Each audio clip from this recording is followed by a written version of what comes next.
everyone. Today I'd like to share something with you from my own personal sort of archive, and it's the January 2004 issue of Flash magazine. Now the reason I'm doing this is because I don't see much automotive content in the ASMR space, and I sort of miss it. I would like to see a bit more of it. So if you're interested in that sort of thing, I would recommend you stick around for this video. Now, Flash is a monthly publication which is still around today, based in Germany. And each month they would highlight a number of modified vehicles from the Opel brand. Now, depending on where you are from in the world, you may have never heard of this manufacturer before. If you're from North America, you probably haven't. If you're from the sort of Asia Pacific region, you might have seen a few of their cars around. And if you're from Europe, you'll definitely know them. But Opel was General Motors' European division from 1929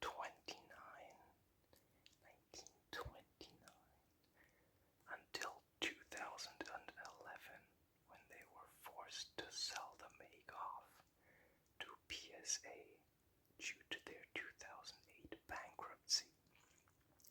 Today, Opel is owned by Stellantis, but this will be a more nostalgic look into the brand, and we will start. We'll start with an ad here for another magazine called the Black Music Scene, with artists such as the RCA, Daz EFX. I don't know any of these, I must confess. We have the table of contents here, a bit of what you can expect. It's all in German, of course, so I'm narrating this in English, but so it is a bit more accessible to everyone who might be interested. But if you speak German, feel free to pause and read the descriptions yourself. I won't be going over them in too much detail.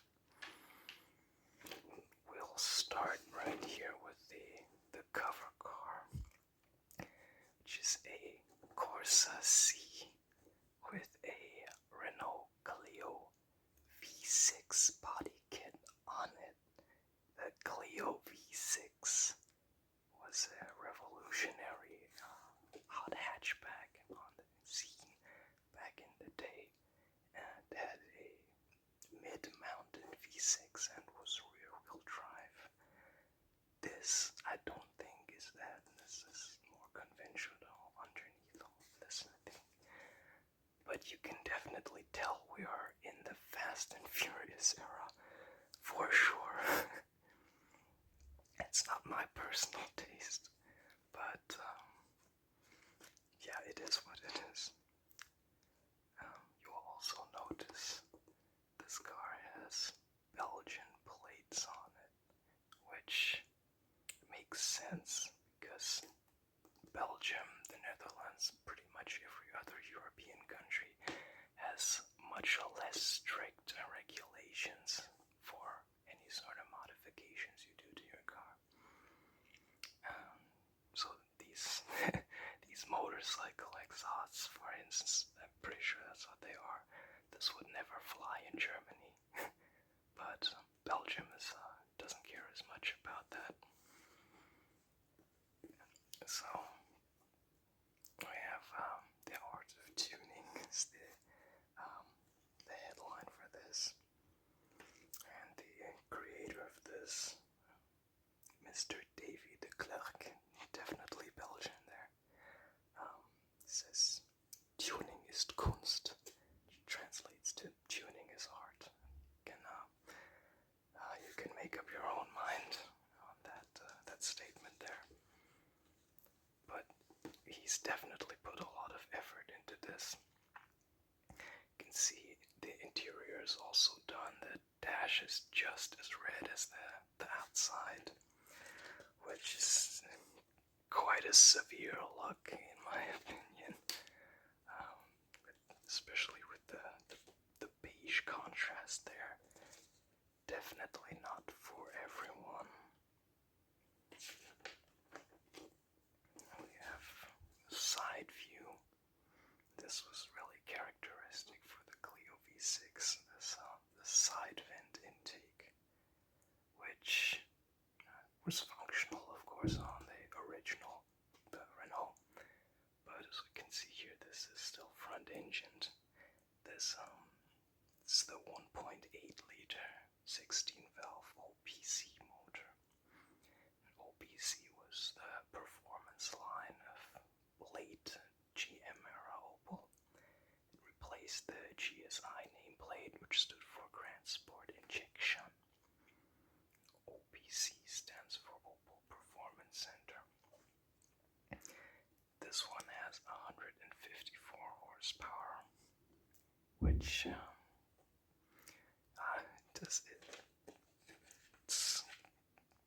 there's a bit of dissonance there between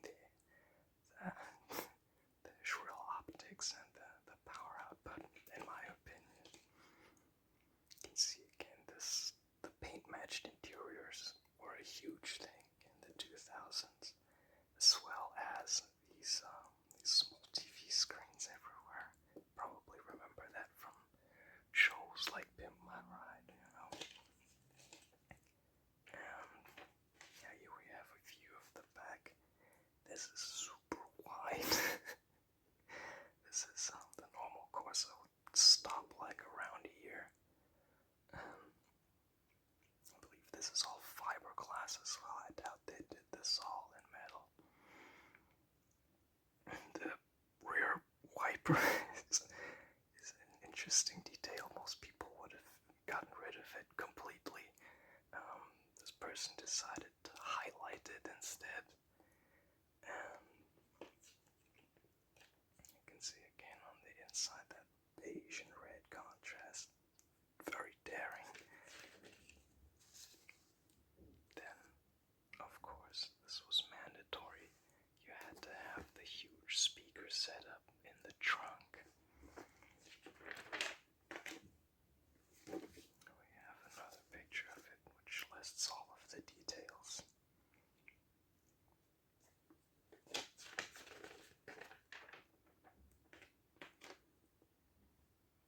This is more to my taste personally.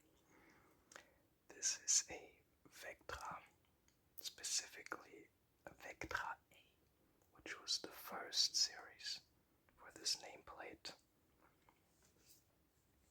And this one is a 4x4 turbo, which was based on the Opel Calibra, which was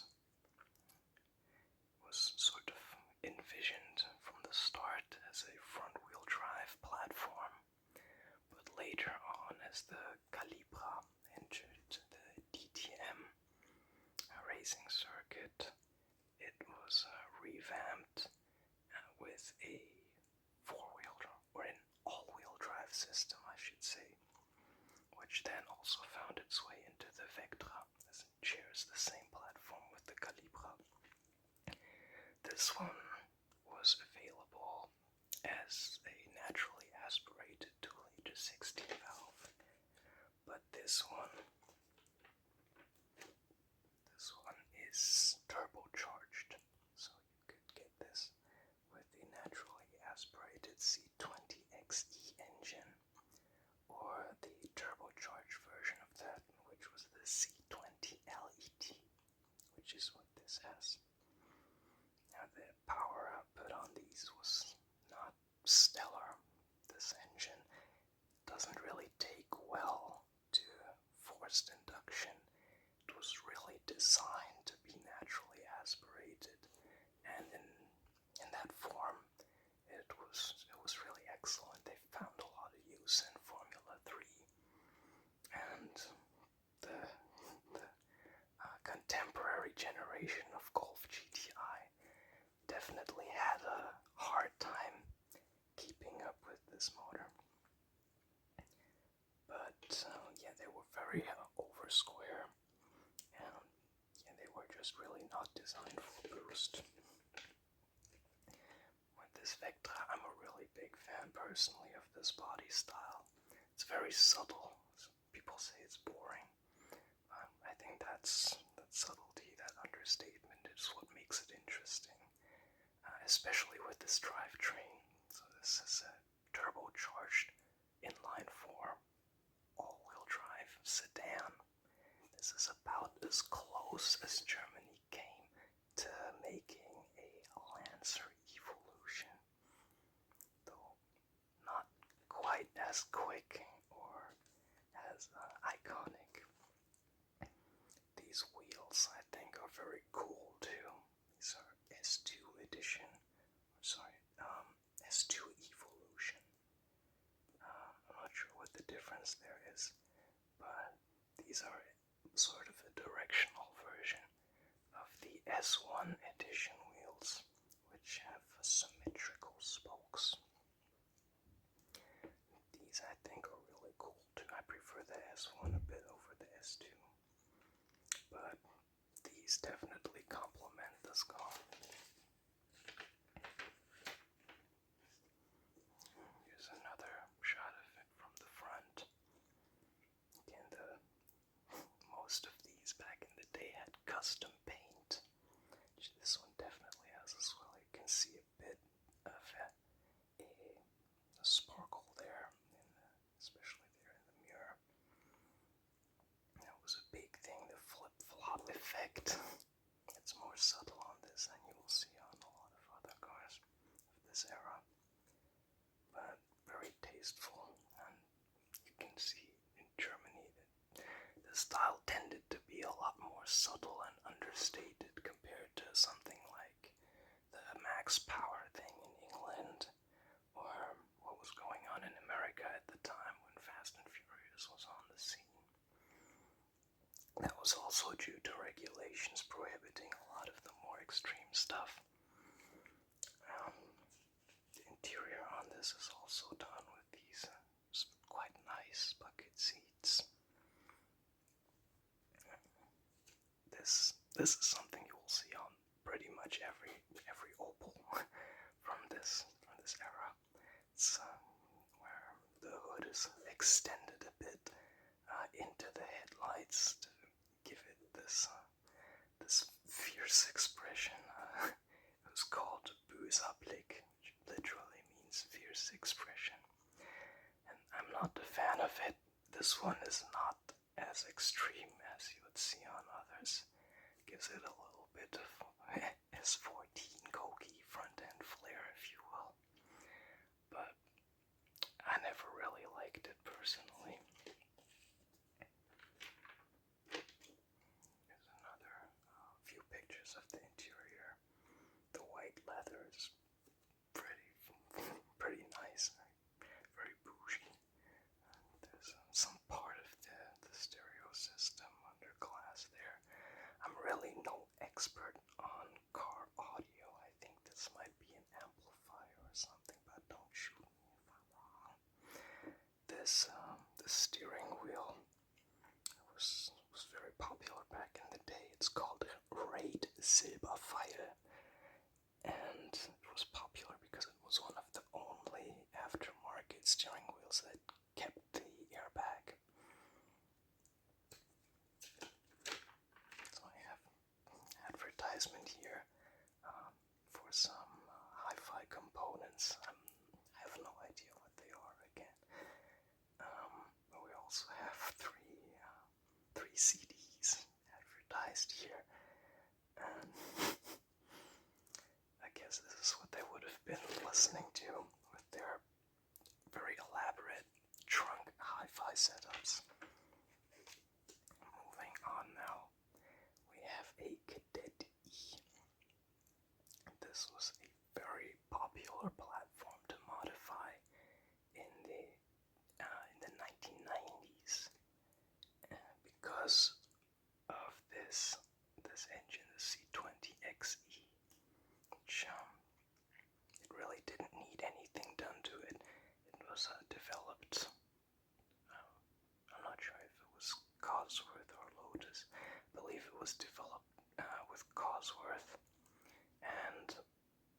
was not much that anyone could do to these after the fact to make them have more power. They were already very,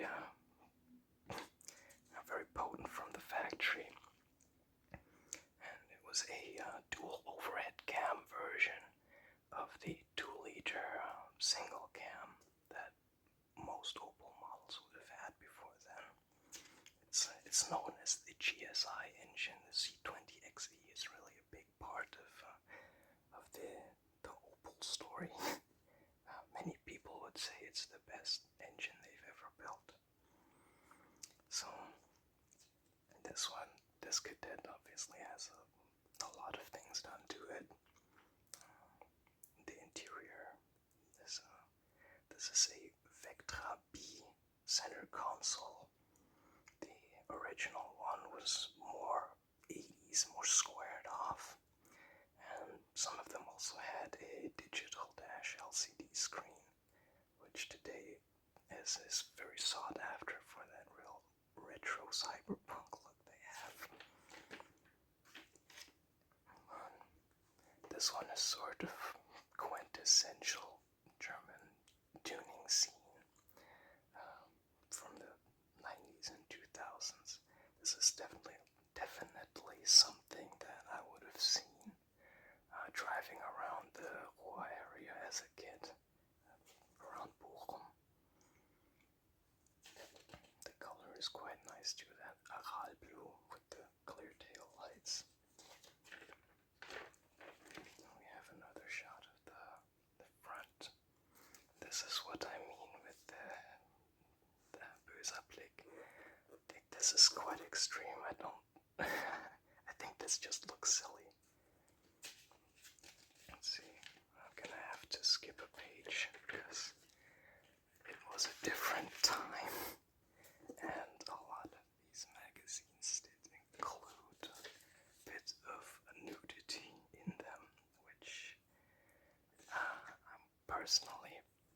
I'm glad they don't do that anymore, but you can form your own opinion on that. Anyways, I can't show this on YouTube. But this is something I'm a really big fan of. This is the Manta, first generation of the Manta. And this was also sold in America, I believe. But this was Opel really deciding to change their image around from an old person boomer car to something more youthful, more sporty. And this one has been really tastefully modified. The BBS mesh wheels are classic. This one also has Golf Mark I rear arches. Those were really sought after back in the day because they were much wider than you would have on most other stock vehicles. And they were also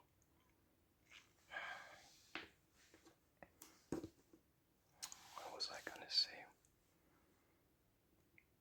Forget it.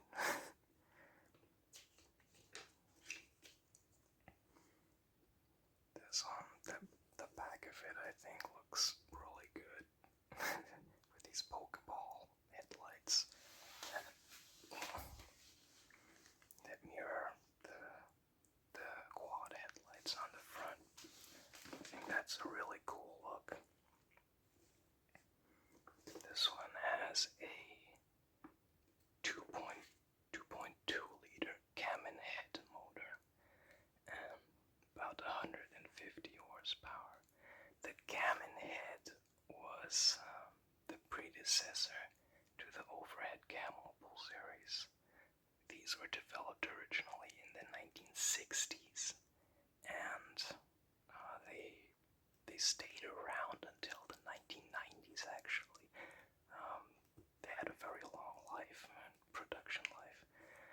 And this one has dual 45 Weber carburetors, which is still today a very popular setup to put on these definitely looks great, but you would definitely have to put some sort of airbox, or filter on these, because this is illegal to drive like this in Germany, and also you'd be sucking in stuff that you don't really want to have in your engine.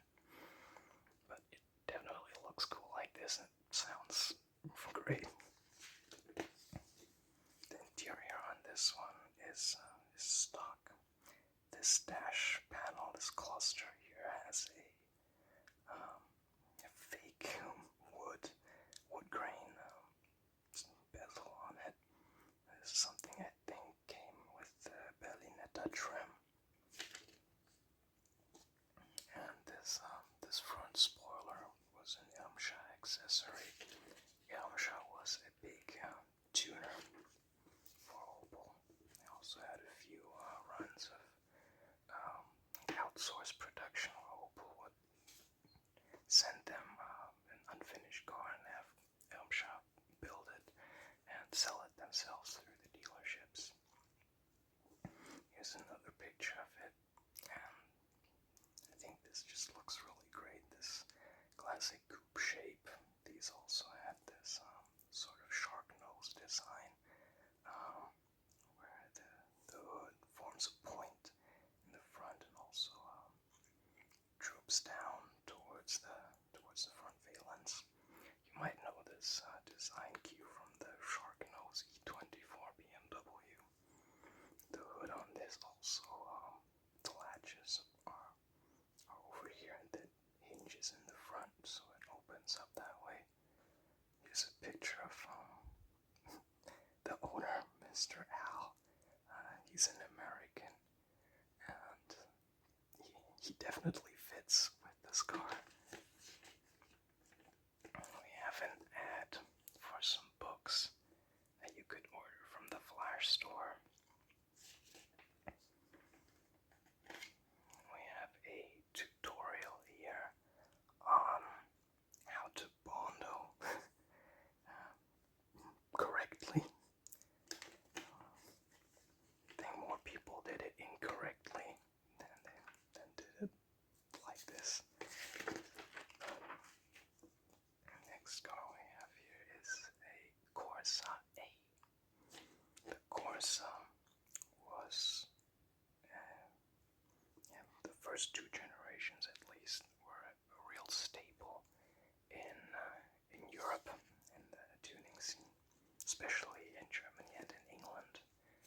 This was called, I think, a Vauxhall Nova in the UK. But these were very cheap, light, and easy to modify. This one looks close to stock. I don't think anything has been really changed on the body too much. The arches might have been rolled a little bit. But these, they have this sort of bulge to them from the factory. At least the two-door model does. This one, the reason this one was included is less because of the exterior modifications, but because this has a 2-liter single cam from a Vectra. So not the C20XE, but the single cam version, 8-valve, with nitrous injection, which even then was highly illegal in Germany. But I guess he wasn't concerned with that. Flash, they used to have these comics. I think they stopped doing these a while ago. I'll go through this one really quick. So there's this guy, he robs a bank, has 150,000 bones in his duffel bag there. He's on the run. He needs to stash this somewhere. He throws this into the engine bay of this, what's that, a Cadet C Aero coupe. So then we have the sleazy car salesman trying to get rid of this this pile, I guess, to this young Opel enthusiast. He's not a fan of it. He says, "Oh, show me the guy who would even put 1 cent into this to fix it up." That jokes were always awful, like super corny. But I like the illustrations, like this record C for 1,200 euros. We have a report on a scene meeting in Koblenz. Which you can see down there. This is some sort of supermarket or strip mall parking lot, and you can see how many people were into this back in the day. This is completely filled up. Next we have a spotlight on what is that? 1.3 liter from 1934. This might be the only one that's left. I've never seen another one of these. But apparently this one was in really bad condition when the owner bought it, and spent a long time fixing it up. This before the Second World War, Opel was the biggest manufacturer in Germany of passenger cars, because Mercedes, Auto Union, they weren't building very many vehicles. It was more luxury vehicles for rich people and politicians. But Opel introduced the Opel Kadett in 1936, which was the first unibody car sold in Germany by a German manufacturer, I should say. So this one was still body on frame, and from its 1.3-liter engine, it makes a whole 24 horsepower. Wow, that's scorching. And it has a 4-speed manual transmission. So Germany was a lot poorer than America was at this time. So if you put this next to, like, a 1934 Ford or a Buick or a Pontiac, it would look silly. It would look pretty minuscule compared to that. But you had to be a lawyer or a doctor or something if you wanted to afford something like this. In Germany in 1934, cars were very expensive. I don't want any funny comments, by the way, about this era of 1930s Germany. I think you all understand. Next we get into the classified ads. On this section, whenever I'm looking through an old magazine, this section always breaks my heart a little bit because the prices are not what they are today. And since if you take something like this, 1979 Ascona with a 5-speed manual Getrag, probably dual carburetors and 8x13 ATS wheels.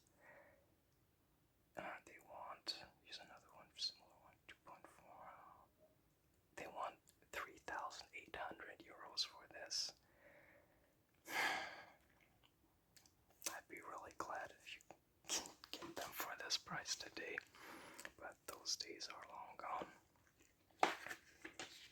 This is something I almost skipped over this. This is a i400, just very special. You can see that in the price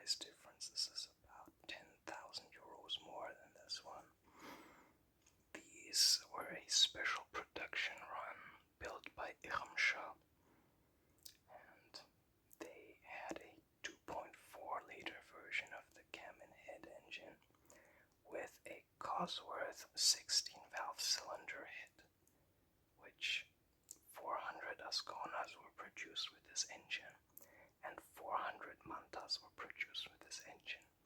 That's the only applications it saw. Both of these were homologation specials for Group B rally racing. And this one, if you wanted one today, you would probably have to add another zero to that price.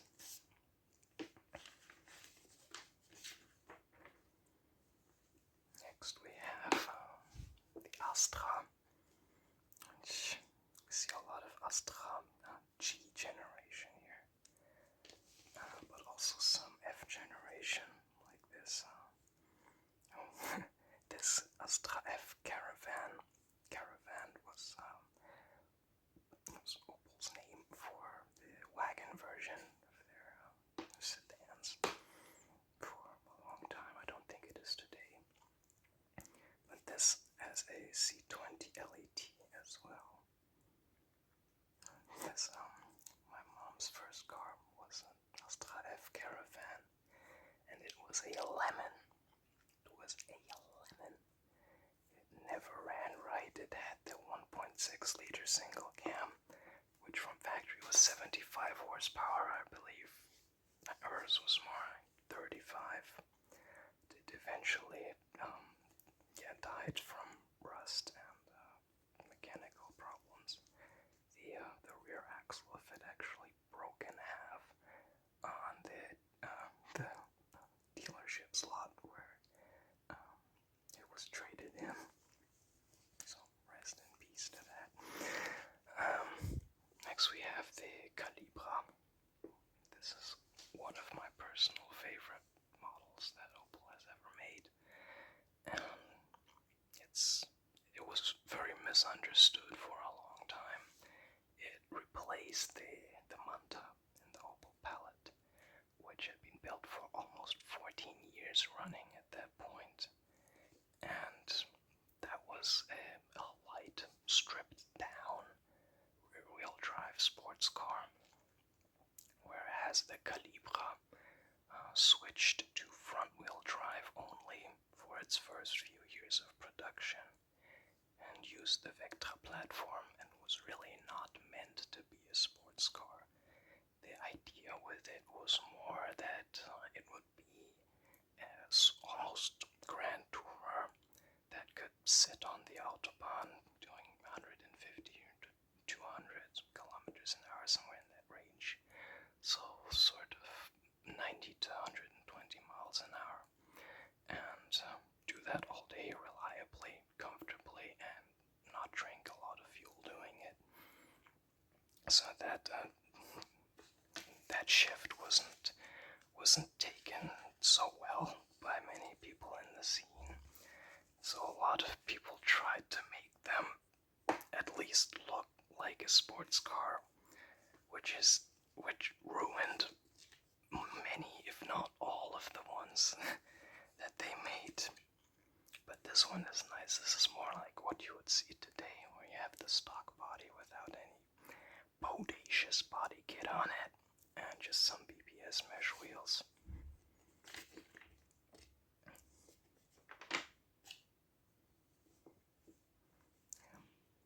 Later versions of it also came with the same all-wheel drive system that was in the Vectra we looked at earlier, and towards the end of its lifespan you could also get a V6 in them. Next we move on to the Corsa. These are probably going to be the most affordable ones listed here. Like this 1.5D, that's interesting, diesel. Didn't know they made those, that car, for 2,200 euros. Maybe you've seen Ali G in the house. This looks like something you would drive around in. first generation of the Corsa, very 80s, very boxy. And the B generation was the opposite, it was total 90s. It looks like a jelly bean.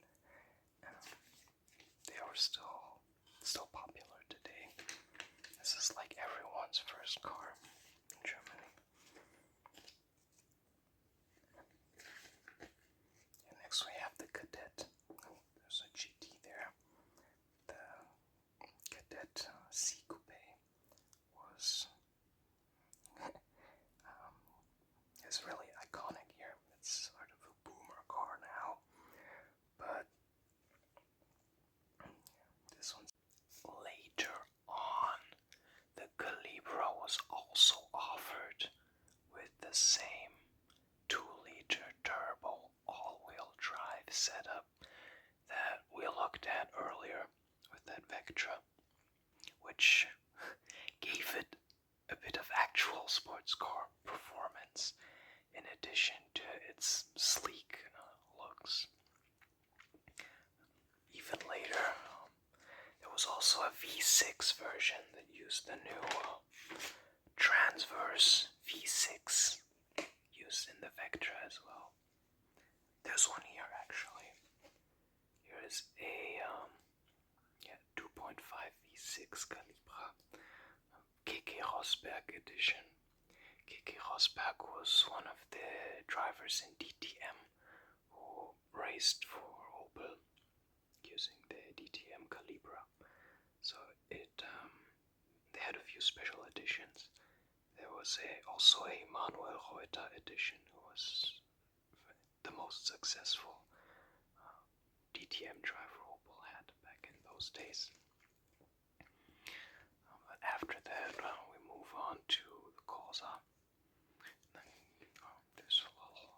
There's a Commodore in there as well. Commodore was like a more fancy version of the Record, which the Record had a 4-cylinder, and then the Commodore had a 6. Also a little bit of extra chrome trim and vinyl top sort of thing. Let's move on to the Corsa. The Corsa has always been one of the most popular platforms to modify. Pretty much every generation of it. These are all first generation Corsas. I like this one the best out of these personally. Let's see if we can get a better view of it. There we go.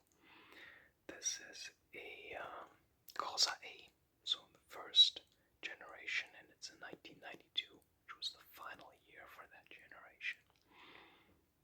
This one has some ATS classic wheels on it. They look like 8x13, if I'm correct. And what makes this generation cool is these sort of flared wheel arches, which they're very prominent. They are only on the 2-door though. We have there's a 4-door version. And the 4-door version is by far less popular because they have round arches, and that takes away a lot of the character of this car, in my opinion. And I suppose people agree that's why they're less popular.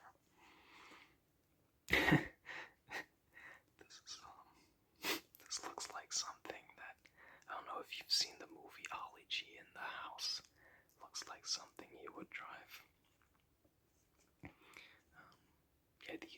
This is the second generation of the Corsa, where the 80s one was very boxy, very angular. The 90s Corsa was the opposite of that. This one was a real jelly bean. They must have sold 1 billion of these because this is like everybody's first car in Germany.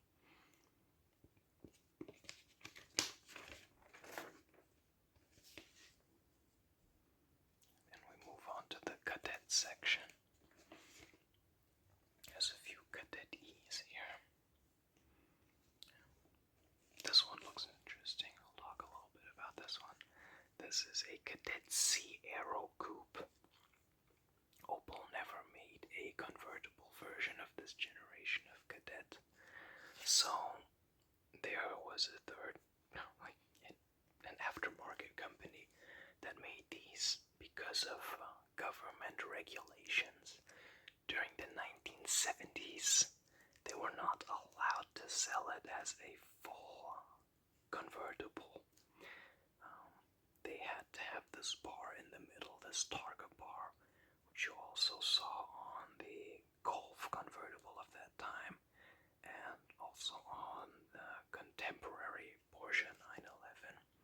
That's the reason why they had that. It was because they were not allowed to have a conventional convertible.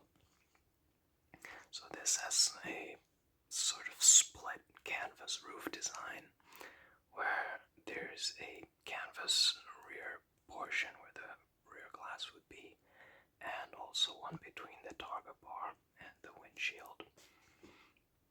These were very rare back in the day. Not a lot of them were made, and they're even more rare today because even fewer of them survived.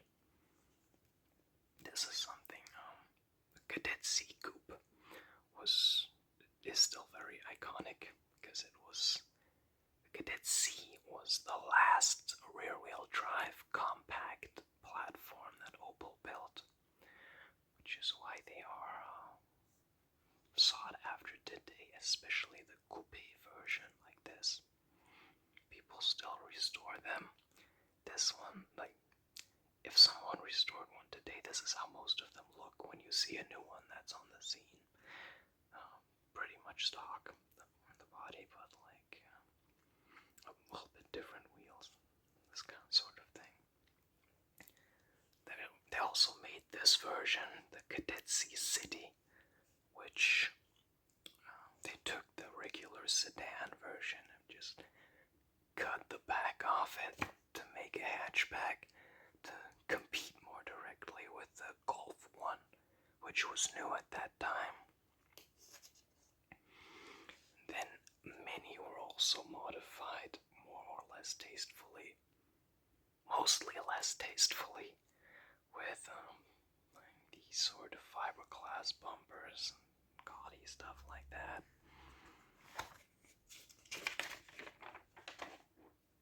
You have some more Kadett E's.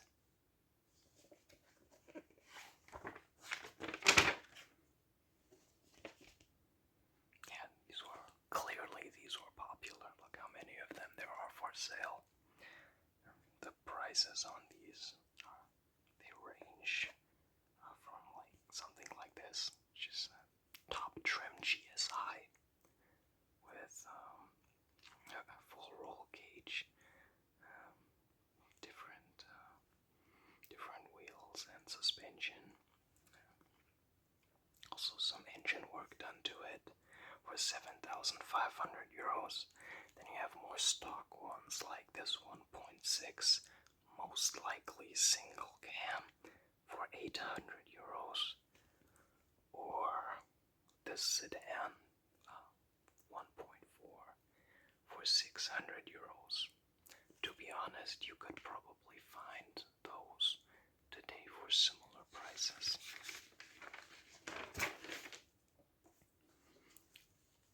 The Manta section is very short. There's only one for sale, but it's a significant one. I think it's a GSI, which was the last production run that was made of the Manta B.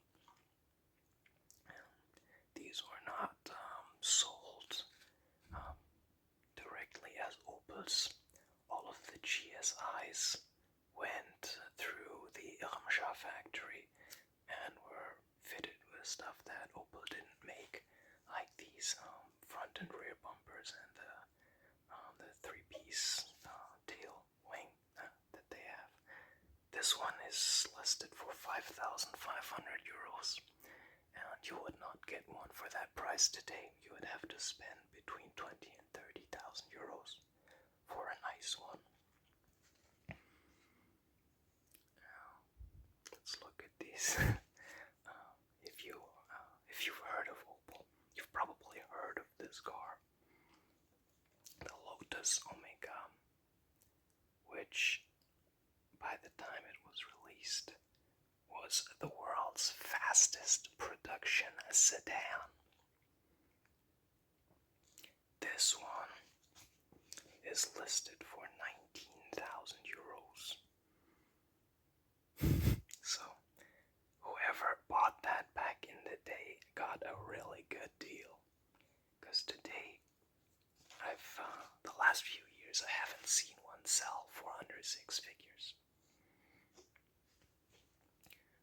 Then we have a few Omega P, just the second generation. I believe these made it to the United States as the Cadillac Catera, I believe.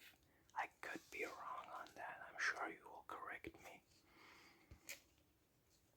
That was quite a sorry looking I got for 800 euros. Even then, I think that was a bit steep. We'll finish off here with the Senator. This was the last real upscale model that Opel built, and this one is extra special because it is an Irmscha Senator.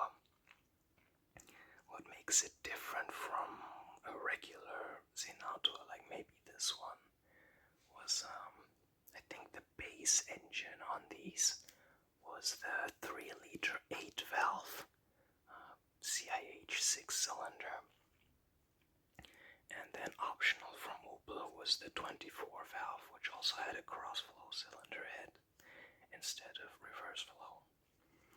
But if you wanted even more power than that, you could go to Irmscha and get a 4-liter version of that 24-valve 6. And that was done by increasing the bore. I don't think they stroked these. I think they were just bored out to 4 liters. This one is also a 5-speed manual, which is rare. Most of these, by far, were 4-speed automatics.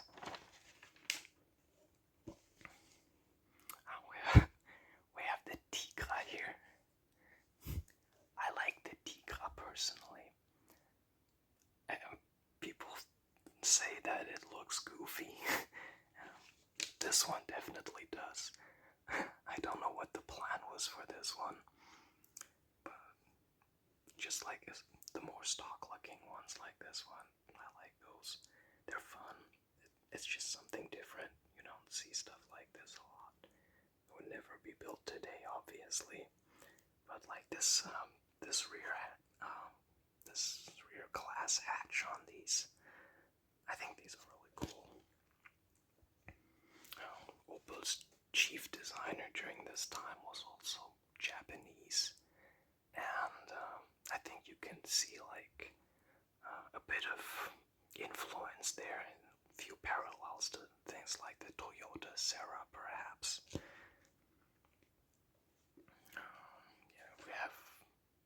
That's a Vectra B. And we have a few Vectra A's here as well. 3 of these are turbo 4x4s. We have this one for 2,500 euros. That's a great deal, I think. One for 4,000. Again with the böser Blick. And one that doesn't list the price, okay. But you can still find these today for under 10,000 euros, which I think is a good investment as a collector car. Then, yeah, we've reached the centerfold, just this very nice cadet C coupe. But I'm going to end this video here. If you would like to see a part 2, I'll definitely consider that, and we can read through the rest of this magazine if that's something that would interest you. But for now, I'd like to thank you for watching and say goodbye.